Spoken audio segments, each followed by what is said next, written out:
Hey, what's going on, guys? I'm going to talk today about Shin Sang-ok and Choi Eun-hee. They are legends in South Korea's film industry, but in the late 70s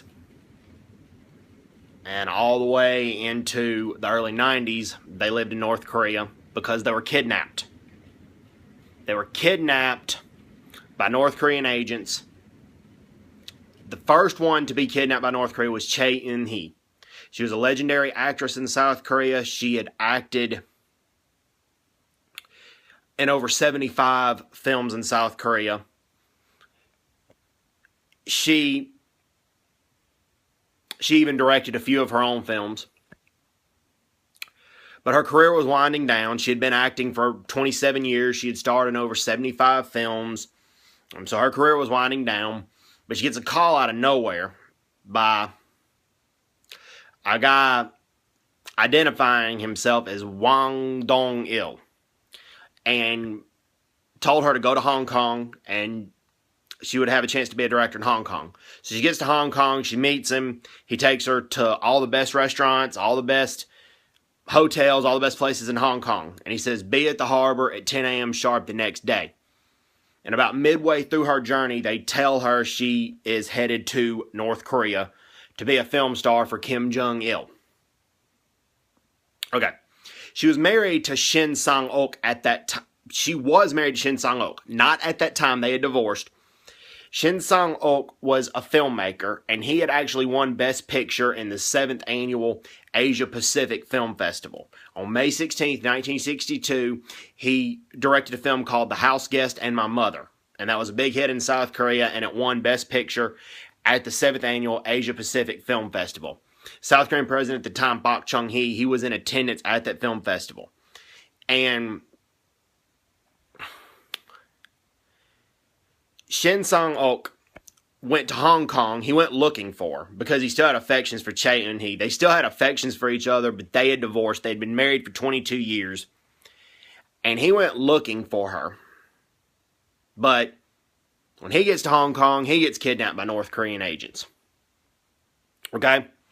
And for the longest time, he was in a North Korean prison. He was allowed to, the only position he was allowed in his prison cell for most of the day was to bow his head like this and be in that same position all day, except a 30-minute period where he was allowed to go outside. He had a 10-minute dinner, and he also had a 30-minute lunch.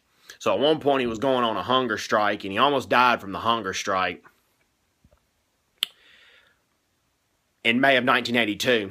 He went on a hunger strike, and he almost died from the hunger strike. And Kim Jong-il brought Shin Sang-ok and Choi Eun-hee there largely to direct a film that was similar to Godzilla. It was a film called Bulgasari, and it was about a film, a Godzilla-like film, but it showed the goodness of communism and socialism. I'm quoting goodness because I'm saying that sarcastically, and the evils of capitalism. It was a nonsense propaganda movie. Well, they were able to win Kim Jong-il's trust long enough that he let them go with him to Austria for a film festival there. But while they were in Austria, they were able to get to the U.S. Embassy in Vienna, Austria, and they were able to get asylum. They lived in the United States for a while. They lived in Virginia, but they eventually returned to South Korea.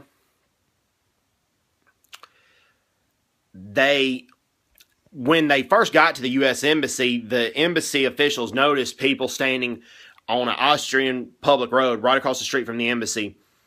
And those people turned out to be North Korean agents. So the U.S. Embassy officials moved Shin Sang-ok and Choi Eun-hee very, very discreetly. Okay, a journalist, Paul Fisher, wrote a book called A Kim Jong-il Production, and it really goes into detail about a lot of this. He also goes into detail in saying that Kim Jong-il's birth date was not February 16th, 1942.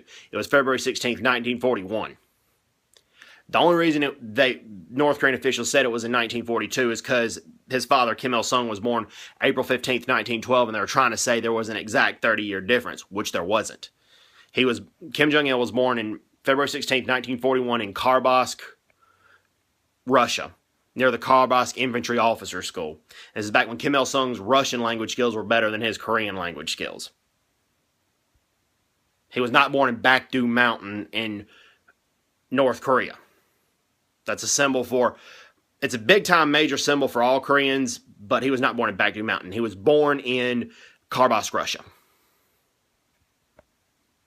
A bunch of lies and propaganda, and then he has the audacity to kidnap 2 film stars. And Shin Sang-ok was the first South Korean film director to use Technicolor and CinemaScope in a South Korean film. He was a legendary filmmaker, and Choi and he was a legendary actress. Anyways, hope everybody's doing well. Take care. God bless, and bye-bye. Bye-bye.